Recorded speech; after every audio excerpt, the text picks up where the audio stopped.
Banning Alex Jones and InfoWars was the right thing to do. As you almost certainly know by now, Alex Jones was banned from YouTube.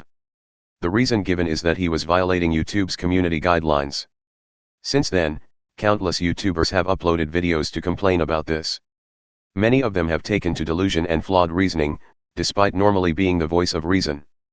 They have jumped onto the conspiracy bandwagon by using flawed arguments and by ignoring all disconfirming evidence. There is just one problem. Alex Jones really did violate these community guidelines and did so repeatedly. But even skeptics like TJ Kirk throw Occam's razor out the window in order to join the fray. This is a very interesting phenomenon. It's as if people have forgotten that there are actual rules to follow. The internet has created an entitlement culture where people think they are simply owed things. When you sign up to use YouTube servers to host your content, you agree to their rules. You are not entitled to continually violate that agreement and still keep your content on their platform. If I enter your house and violate your rules, you have the right to throw me out. I can cry conspiracy and claim it's a slippery slope, but it doesn't change anything. The real question isn't why YouTube and other social media sites removed him from their platforms. It's why they took so long. If anything, it appears they were allowing him to continually violate their guidelines in an attempt to adhere to free speech principles. In fact, Twitter has already stated that Jones and InfoWars have violated their terms, but they have allowed them to stay on their platform. Here's a thought. Maybe Alex Jones wanted to be banned.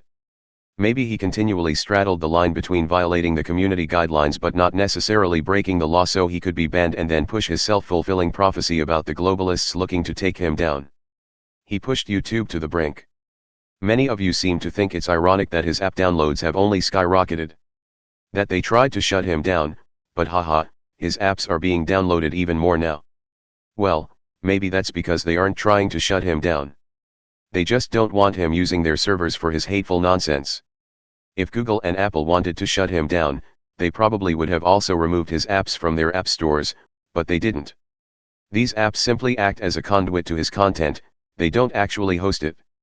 So it makes sense that Google would have removed InfoWars from YouTube but not the Google Play Store. Now, about this slippery slope nonsense. The problem with this argument is that it can be used to justify anything. Maybe we shouldn't pass nor enforce any laws because it could lead to some ridiculous law down the line. So drinking and driving shouldn't be illegal.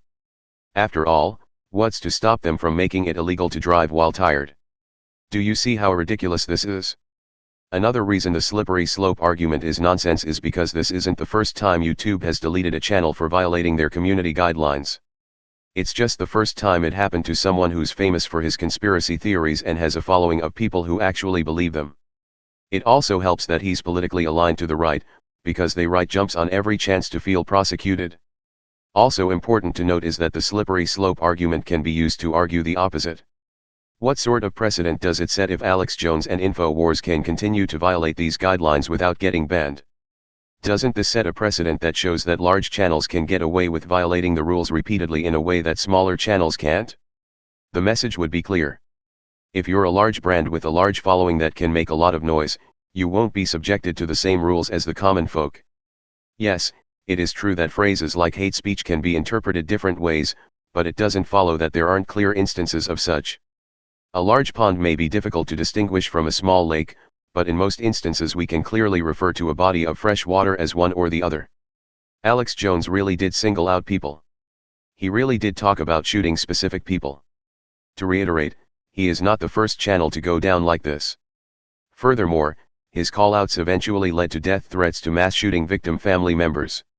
Yes, I know detractors will say he can't be blamed for what his viewers do. This may be a good argument if we're discussing whether Alex Jones should be prosecuted or held liable in court. However, we are merely discussing whether YouTube should continue to allow him to use their platform in order to do this, especially after countless warnings that these videos are violating their community guidelines. Anyone with a functioning brain will agree that deleting the channel was the sensible thing to do. So for other YouTubers, if you're really worried that you could be next, my advice is to not constantly call out the parents of mass shooting victims and accuse their dead children of being crisis actors. Don't tell these family members that their complaints will not end well for them, as Owen Schroyer did. Don't talk about shooting public officials. Avoid these and similar things and I think you'll be fine. And if you do have multiple videos removed for violating these guidelines, there's a chance your channel will get deleted if you keep doing the same thing over and over.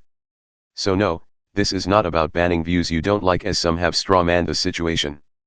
It's about banning channels that repeatedly violate community guidelines. Some have argued that the right thing to do would have been to simply remove the videos that violated these terms. I don't think we can expect YouTube to have employees continually scour a channel's videos over and over to see if they're breaking community guidelines again, especially when it's clearly laid out in their agreement that channels who repeatedly violate these guidelines will be banned. Another argument I keep hearing is that the correct response is not to ban Alex Jones but rather to refute him. I agree that he should be refuted, but that doesn't change the fact that he continually violated the guidelines that he agreed to when he signed up. Furthermore, the banning came from YouTube themselves. The refutations would be coming from other YouTube channels. So it's a silly argument.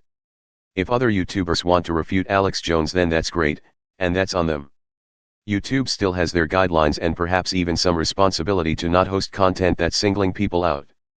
Alex Jones has been debunked many times over on his crisis actor nonsense. Did that stop the singling out and harassment? No. It changed nothing.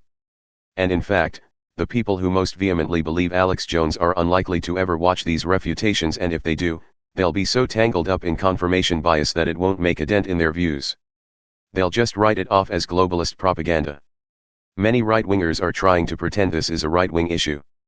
This is nonsense.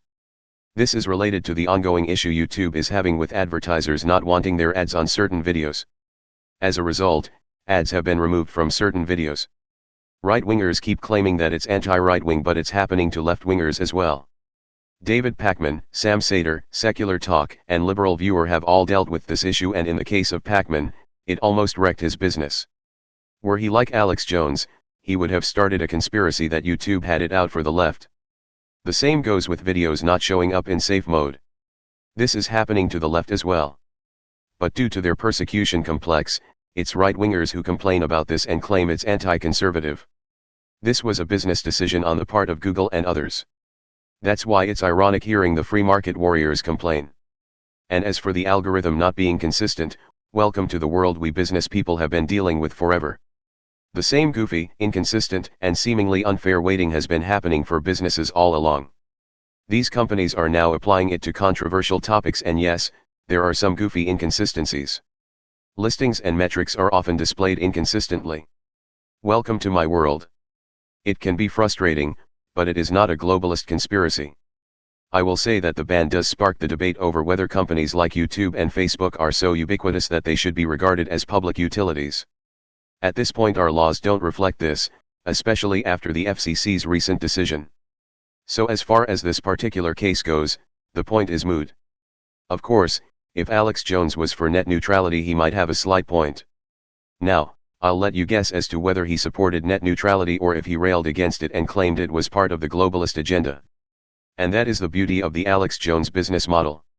No matter what happens, he uses circular logic to claim it's all part of a globalist conspiracy. And way too many of you fall for it. Peace out, players.